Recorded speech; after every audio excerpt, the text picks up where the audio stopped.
जान चली गई। उत्तर प्रदेश में 90 मजदूर चलते चलते घर नहीं पहुंच पाए, उनकी जान चली गई। ऐसा लॉकडाउन करा इन्होंने। लॉकडाउन और वैश्विक महामारी के कारण जहां जान चली गई, रोजगार चले गए, नौकरी चली गई, व्यापार चला गया, और हमारे यही शिक्षक जो हमें पढ़ाते भी हैं, हमारे भविष्य को बनाते भी हैं, हमारे दिल और दिमाग को ठीक करते हैं, यही हमारे शिक्षक समय आने पर हमें रास्ता दिखाते हैं, हमें जीवन भर हम कैसे बने। अगर हम पढ़ाई में कमजोर हैं तो हमें उत्साह देते हैं, हमारा मनोबल बढ़ाते हैं और हमें आगे बढ़ने की प्रेरणा देते हैं। ऐसे शिक्षकों को भी जब जरूरत थी तो सरकार ने इनको धकेल दिया। हमारे शिक्षक ड्यूटी पे लगे रहे, चुनाव में ड्यूटी पे रहे, और जब जान चली गई तो सरकार आगे नहीं आई मदद करने के लिए। पूछा सरकार से कि कितने शिक्षकों की जान गई। शिक्षकों की जान जाने का जो आंकड़ा सरकार ने बताया कि 3 गए हैं, 3 शिक्षकों की जान गई। लेकिन जब शिक्षक संघ के लोगों ने जानकारी दी तो बताया 1600 के लगभग हमारे शिक्षकों की जान चली गई। कोई मदद सरकार ने नहीं की, कोई मदद सरकार ने नहीं की। 1600 के लगभग हमारे शिक्षकों की जान चली गई। दिल्ली में भी सरकार बीजेपी की, यूपी में भी सरकार बीजेपी की। बताओ हमारे शिक्षक भाइयों, किसकी मदद हुई, किसके परिवार की मदद हुई? शिक्षकों की मदद नहीं हुई।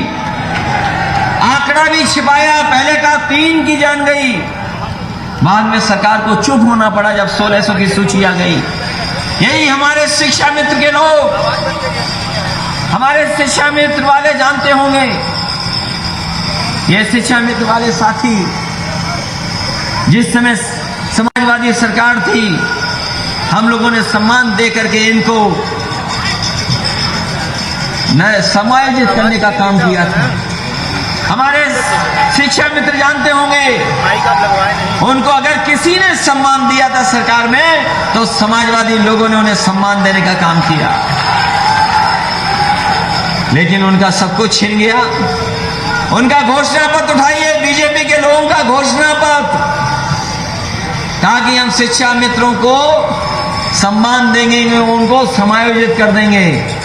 लेकिन जैसे ही सरकार बनी, शिक्षा मित्रों को भी धोखा देने का काम अगर किसी ने किया है तो भारतीय जनता पार्टी के लोगों ने किया है।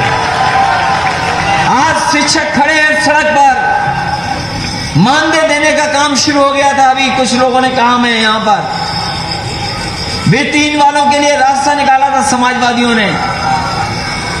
वित्तहीन वालों की भी मदद सरकार नहीं कर पा रही है। ये पुरानी पेंशन किसने छीनी? बीजेपी ने छीनी। ये शिक्षा मित्र किसने बनाए थे?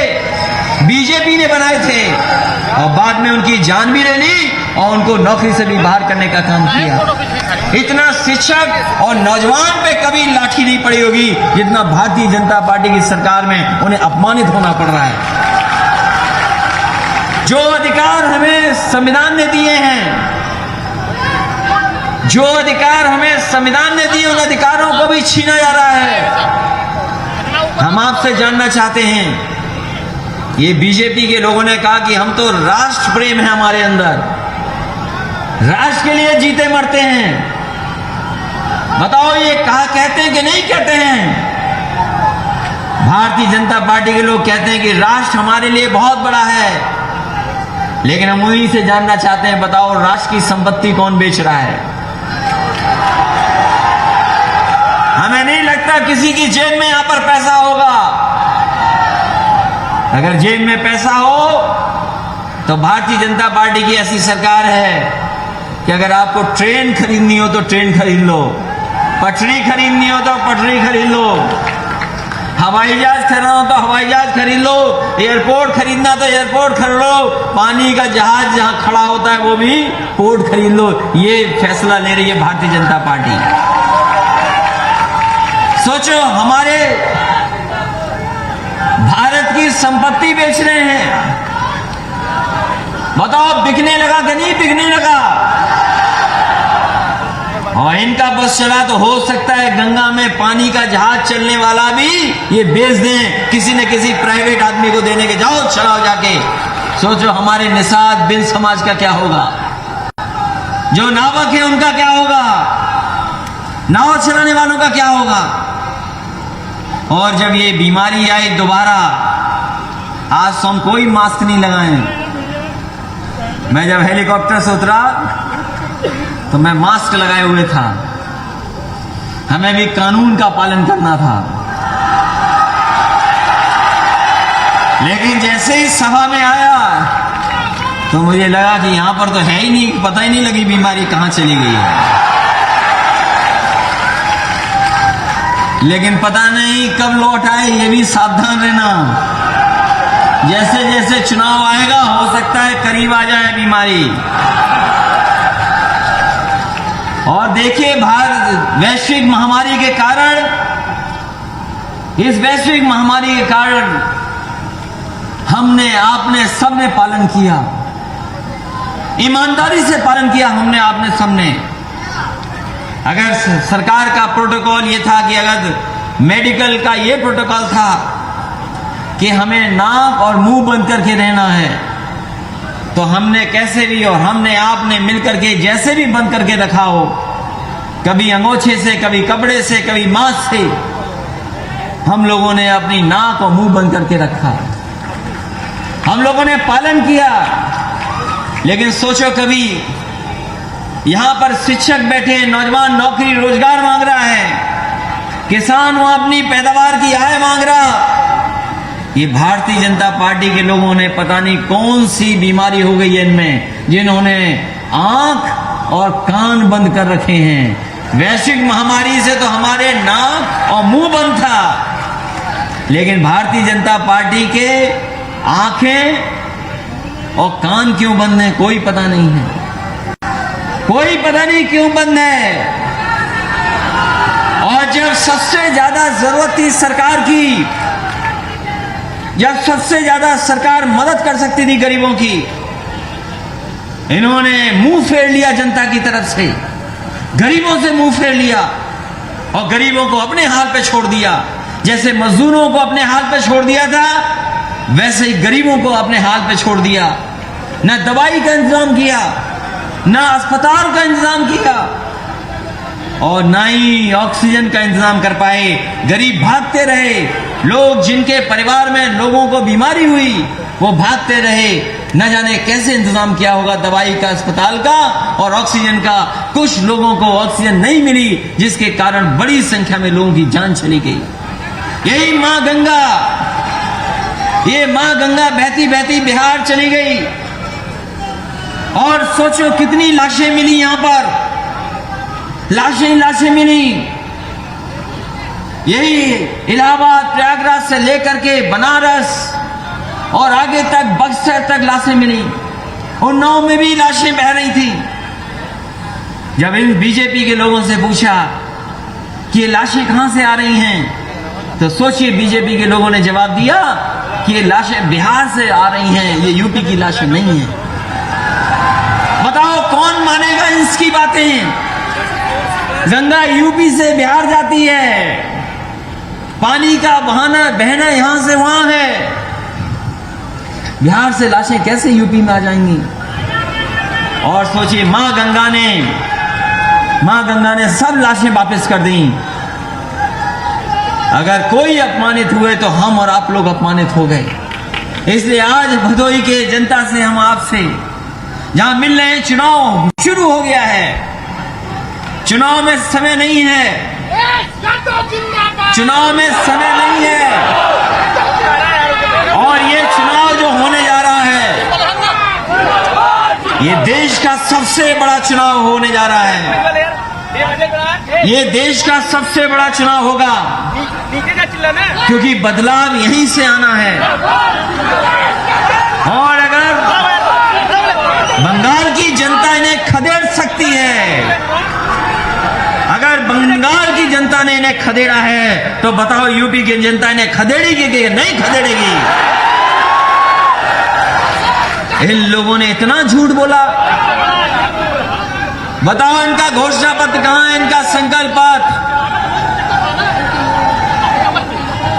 जी आए थे मिर्जापुर में, मां विंध्यवासिनी के मंदिर में, वहां पर रोप वे शुरू करने आए थे। रोप वे वो कह रहे थे कि अब बुजुर्गों को, माताओं, बच्चों को अब परेशानी नहीं उठानी पड़ेगी, रोप वे से चले जाएंगे। और ऐसे प्रचार कर रहे थे जैसे भारतीय जनता पार्टी ने रोप वे दी हो। अगर किसी ने वो काम किया था तो वो समाजवादी पार्टी थी, उसकी सरकार थी जिसमें काम हुआ था। और ये बहावतपुर से हमारे बुनकर भाइयों को, एक्सपोर्टर्स को, एक्सपोर्ट बहुत होता है, हमारे कालीन का कारोबार है, हमारे बुनकर भाई हैं, यहाँ किसान हैं, नौजवान हैं, कारोबार जुड़ा है, रोजगार जुड़ा है। और काम रोजगार की भारतीय जनता पार्टी के लोग बात नहीं करेंगे, क्योंकि काम और रोजगार हमें और आपको जोड़ता है। काम और रोजगार हमें जोड़ता है। कोई एक्सपोर्टर होगा कालीन वाला, पता नहीं कौन मालिक हो, बनाने वाले हमारे बुनकर भाई गांव में रहते हैं, किसान हैं। कौन किस जाति का बना रहा कुछ नहीं पता, कौन किस धर्म का बना रहा कुछ नहीं पता। यहाँ के कालीन के कारोबार को बढ़ाने के लिए समाजवादियों ने काम करने का काम किया था। और बहुत शानदार सड़क, जिससे बाहर के खरीदने वाले जो लोग हैं, जो उद्योगपति हैं, दुनिया के दूसरे हिस्से में बैठे हैं, वो आकर के हमारे कारपेट बाजार को देखना चाहें और कारोबार करना चाहें तो उन्हें मौका मिलता था यहाँ आकर के आसानी से कारोबार कर सकें। इसलिए एक्सपोर्ट मार्ट भी बनाया और उसको जोड़ने वाली सड़क भी बनाने का काम समाजवादी लोगों ने किया। लेकिन हमारे मुख्यमंत्री भी कमाल के मुख्यमंत्री हैं। हमारे जो मुख्यमंत्री हैं वो बहुत कमाल के मुख्यमंत्री हैं। इकलौते ऐसे मुख्यमंत्री हैं जो शिलान्यास का शिलान्यास करते हैं। और भदोई के लोगों, आप भाग्यशाली हो, आप भाग्यशाली हो कि आपके एक्सपो मार्ट का उद्घाटन फिर उद्घाटन किया। ये पहली सरकार है जिसके पास रंग बदलने के अलावा, नाम बदलने के अलावा, दूसरों का काम, अपना काम बताने के अलावा कोई काम नहीं है उनके पास। और भदोई के लोग बच के रहना, लखनऊ मत जाना। नाम बदलने वाले बैठे हैं वहां पर। जरूरी नहीं जिस नाम से आप जाओ लखनऊ उसी नाम से वापस आ जाओ। और हम तो पत्रकार साथियों से कहेंगे, एक हमारा पत्रकार साथी यही मिर्जापुर का ईमानदार शरीफ, उसने केवल ये खबर चला दी कि नमक रोटी से बच्चों का भला हो रहा है। उस पर धाराएं लग गई, जेल जाना पड़ गया उसको। एक ने दूध में कहा कि पानी है, उसे जेल जाना पड़ा। सोचो कैसी सरकार चल रही है। जब हम शिक्षक दिवस मना रहे हैं, जब हम डॉक्टर राजा कृष्ण सर्वपल्ली जी को याद कर रहे हैं, जो हमारे न केवल देश के उपराष्ट्रपति और राष्ट्रपति और भारत रत्न रहे, बल्कि दार्शनिक थे, फिलोसफर थे, गाइड थे न जाने कितने लोगों के लिए। उन्होंने जो शिक्षा दी, रास्ता दिखाया, वही समाज और देश की भलाई का रास्ता है। और याद कीजिए समाजवादी साथियों, हम लोग समाजवादी लोग तो लैपटॉप बांट रहे थे। और लैपटॉप इसलिए बांट रहे थे कि कम से कम गरीब के बच्चे पढ़ लिख लें और उनके अगर मिल जाए तो आगे की भविष्य की पढ़ाई भी कर लें। अभी सुनने में आया है कि ये सरकार स्मार्टफोन देने जा रही है। ये स्मार्टफोन हमें समझ में नहीं आ रहा। और जब नौजवानों के पास अपने आप फोन पहुंच गया तब सरकार कौन सा स्मार्टफोन देने जा रही है। और फिर मुख्यमंत्री जी ने इसलिए लैपटॉप नहीं दिया। मैंने कई सभाओं में कहा और फिर कहता हूं, क्योंकि हमारे मुख्यमंत्री जी को लैपटॉप चलाना नहीं आता, इसलिए वो लैपटॉप नहीं मांगते हैं। वैसे तो ये बात शिक्षक अच्छी तरह समझते होंगे, हमारे शिक्षक लोग अच्छी तरह समझते होंगे कि हमारे के सरकार के मुखिया का रास्ता क्या है, उनका रास्ता क्या है। अब उस बारे में मैं नहीं कहूंगा, क्योंकि उसी की वजह से सब गड़बड़ है। ये कोई ऐसी चीज है जिसकी वजह से गड़बड़ हो रहा है सब, उसी की वजह से बीजेपी ने संकल्प पत्र नहीं उठाया। जो वजह आप बता रहे हो, उसी की वजह से संकल्प पत्र नहीं उठा, और संकल्प पत्र पूरा ही नहीं हुआ। भारतीय जनता पार्टी का पत्रकार साथियों, हम कहना चाहते हैं पत्रकार साथियों, आपकी जिम्मेदारी बड़ी है। जितनी बड़ी जिम्मेदारी हमारे नौजवान शिक्षकों की, किसानों, बुनकर भाइयों की है, उससे ज्यादा बड़ी जिम्मेदारी आपकी है। इनका उठाइए संकल्प पत्र, पहला पन्ना खोलिए। पहले पन्ने पे लिखा है कि किसान की हम पैदावार की आय दोगुनी कर देंगे। बताओ किसान भाइयों, इनसे कब आय मांगोगे दुगनी? जो आय नहीं दे सके दुगनी, नौकरी नहीं दे सके, रोजगार नहीं दे सके, अच्छी शिक्षा नहीं दे सके, और स्वास्थ्य सेवाएं कैसी चरमरा गई हैं। कोई सरकारी इंतजाम नहीं है जहां पर हमारे गरीब इलाज करा सकें। वही एम्बुलेंस जो समाजवादियों ने शुरू की थी वही चल रही है। ये एम्बुलेंस भी नहीं ठीक कर पाए। ये जो 102, 108 एम्बुलेंस है, ये समाजवादियों की देन है, ये भारतीय जनता पार्टी ने नहीं चलाई। कोरोना के समय पर अगर किसी ने सबसे ज्यादा मदद की तो यही हमारे एम्बुलेंस की चलाने वाले नौजवान और 102, 108 एम्बुलेंस ने मदद की। ये पुलिस के लोगों के लिए इंतजाम किया था। 100 नंबर वाली गाड़ी, 100 नंबर वाली गाड़ी, सरकार जानती है ये 100 नंबर सबसे महत्वपूर्ण व्यवस्था है, और इस व्यवस्था को हम लेकर के आए थे अमेरिका से, जहां पर न्यूयॉर्क में जो इस तरीके से पुलिस चलती थी, न्यूयॉर्क में जिस तरीके से पुलिस चलती थी, वहां पर हमने अपनी सरकार में उस समय के अधिकारियों को भेजा था। और अधिकारियों को इसलिए भेजा कि वो देख करके आए कि व्यवस्था कैसे चलाई जा रही है अमेरिका में। वो देख करके आए, समझ करके आए। उसके बाद समाजवादी लोगों ने उत्तर प्रदेश में लागू की, 100 नंबर व्यवस्था लागू हो गई। और 100 नंबर इसलिए लागू हुई थी जिससे हमारे गरीबों को थाने न जाना पड़े, पुलिस आए उनके गांव में, उनके कस्बे में, मोहल्ले में मदद करने पहुंच जाए। लेकिन पता नहीं हमारे बाबा मुख्यमंत्री को क्या हो गया, 100 का 112 कर दिया और पुलिस को भी खराब कर दिया। पता नहीं पुलिस को क्या हो गया है, जो 100 नंबर था 112 कर दिया और पुलिस को भी खराब कर दिया।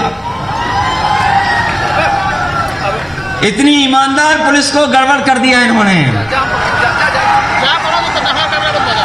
इसलिए हम कहना चाहते हैं कि ये सड़कें बनना, पुल बनना, ये जो पुल बने हैं गंगा पर, जो मिर्जापुर को जोड़ते हैं, 2 पुल, अगर किसी ने दिए थे तो नेताजी ने दिए थे। ये बीजेपी के पुल नहीं है, बीजेपी ने तो केवल उद्घाटन कर दिया उसका, उद्घाटन किया केवल। इसलिए अगर गंगा पे पुल भी बनाना पड़ेगा तो समाजवादी लोग आने वाले समय में सरकार बनने जा रही है, पुल भी बनेगा। और हमारे किसानों को, बुनकरों को बिजली की व्यवस्था में अगर मदद करनी पड़ेगी, क्योंकि हमारे किसान गरीब को बिजली का बिल ज्यादा देना पड़ रहा है। हमारे मुख्यमंत्री ऐसे हैं, प्लांट एक भी नहीं लगवाया बिजली का, प्लांट भी नहीं लगवाया और कभी प्लांट के बारे में बोला भी नहीं।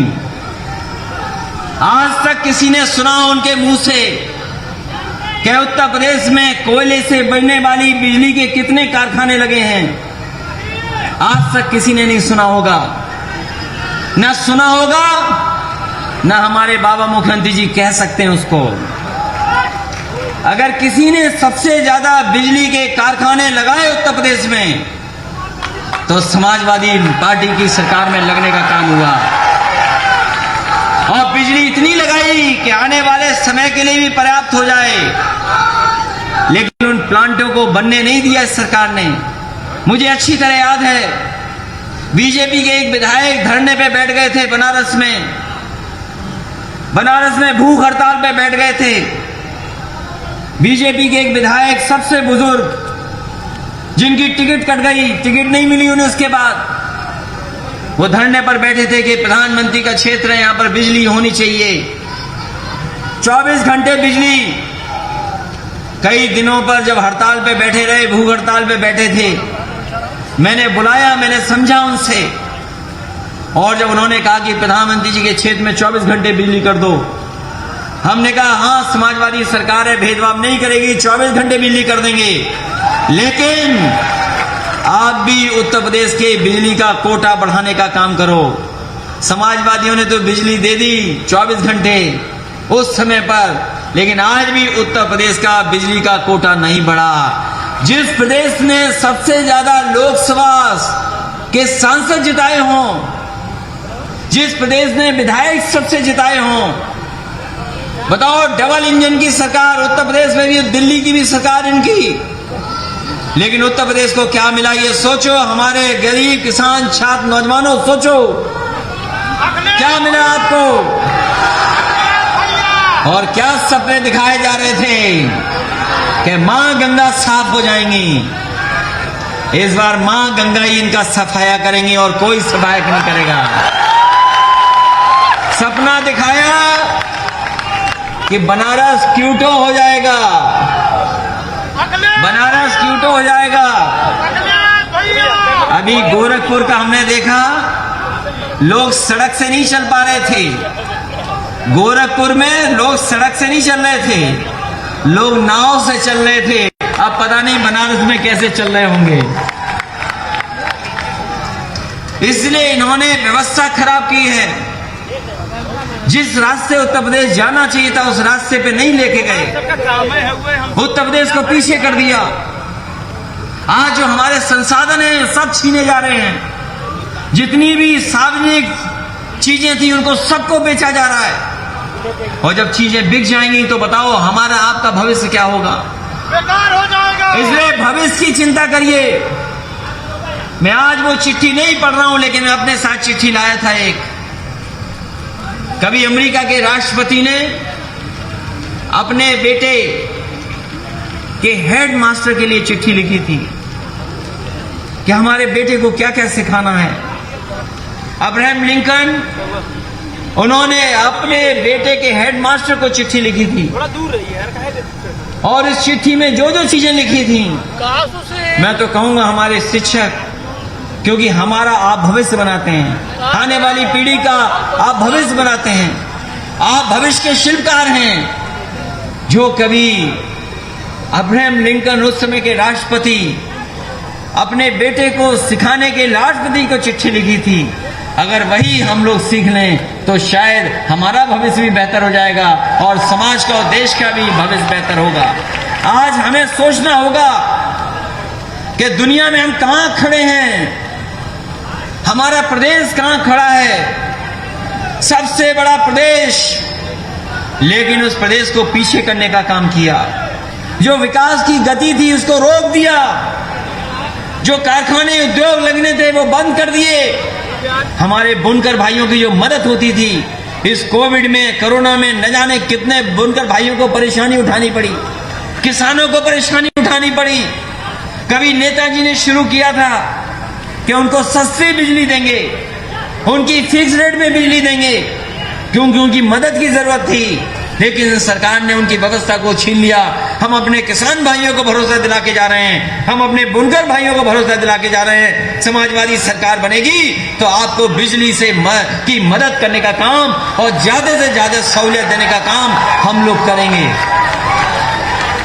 जो देश दुनिया को न जाने की चीजें सिखाता था, जो भारत देश दुनिया को न जाने क्या क्या सिखाता था, आज सोचो दुनिया में हम कहां खड़े हो गए।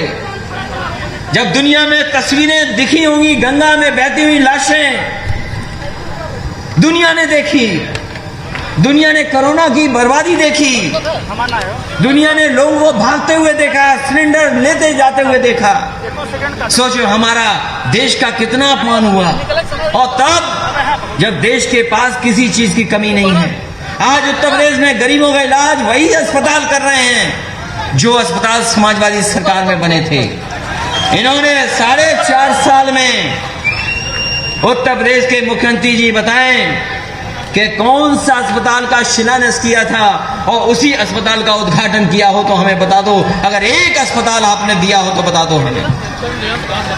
एक बड़ा अस्पताल जो आपने शिलान्यास किया, उसका उद्घाटन किया हो तो बता दो। और कह रहे वैक्सीन लगेगी, वैक्सीन लगेगी। हम तो कह रहे फ्री लगाओ वैक्सीन, फ्री लगाओ। और कभी कभी आरोप लगा देते हैं कि आप नहीं लगवा रहे इसलिए बहुत सारे लोग नहीं लगवा रहे हैं। मैंने उनसे कहा कि हम समाजवादी लोग हैं, आप लगाइए स्टॉल, गांव-गांव लाइए वैक्सीन, हम समाजवादी लोग मदद करेंगे गरीबों को वैक्सीन लगवाने के लिए। लेकिन है कहां, है कहां? पता नहीं कहां है वैक्सीन। और वैक्सीन कोई प्रसाद थोड़ी है जो दोबारा ले लिया जाएगा। आप स्टॉल लगाइए, आप इंतजाम करिए और गांव में फ्री लगवाइए। किसने रोका है आपको? पहले कहते थे 2 डोज जरूरी है, 2 डोज में इतना समय होना चाहिए। पहली वैक्सीन अब लगेगी, दूसरी वैक्सीन इतने दिनों बाद लगेगी। लेकिन क्योंकि वैक्सीन नहीं है तो आपने दिन बढ़ा दिए, 2 वैक्सीन के बीच में दिन बढ़ा दिए, क्योंकि आपके पास वैक्सीन नहीं है।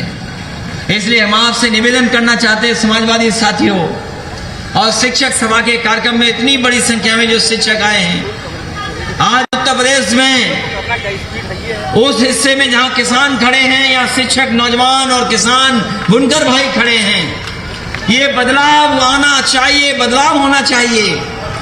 ये बदलाव का चुनाव है, परिवर्तन का चुनाव है। चीजें बदली हैं, चीजें हर स्तर पर बदली हैं, चीजें बदलती जा रही हैं। ये जो टेक्नोलॉजी आ रही है इससे बहुत सी चीजों में परिवर्तन आ रहा है। जब से हमारे लोगों के हाथ में मोबाइल आ गया तब से हमारे लोगों की जानकारी भी बढ़ गई, एक दूसरे से संवाद भी बढ़ गया। आज जानकारी किसी से कोई छिपा नहीं सकता, ऐसा समय आया है। और अगर किसी ने सबसे ज्यादा उत्तर प्रदेश को विकास के रास्ते पे ले जाने का काम किया तो समाजवादी लोगों ने किया है। इसलिए हम आपसे एक बार निवेदन करते हैं, शिक्षकों से, नौजवानों से, कि आने वाले समय में आप साइकिल की मदद करना, साइकिल की मदद करना, क्योंकि यही साइकिल है जो रास्ता दिखाएगी, यही साइकिल है जो रफ्तार बढ़ करके उत्तर प्रदेश को विकास के रास्ते पे ले जाने का काम करेगी। और ये बीजेपी के लोग बताएं कि उनके संकल्प पत्र को कितना पूरा किया उन्होंने। इन्हीं शब्दों के साथ मैं एक एक नौजवान का धन्यवाद देता हूं। हमारे शिक्षक, आदरणीय शिक्षक बैठे, उनका भी धन्यवाद देता हूं।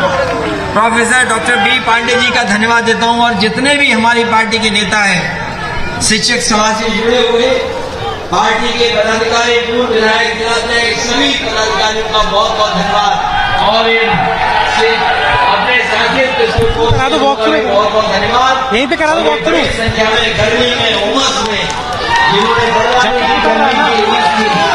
हमारी जब तक उतर रहा है ऐसे नौजवानों फिर वो विजुअल नहीं मिलेगा। और इस उम्मीद और भरोसे के साथ आने वाले समय में उत्तर प्रदेश में बदलाव होगा और बदलाव समाजवादी पार्टी के पक्ष होगा। बहुत बहुत धन्यवाद।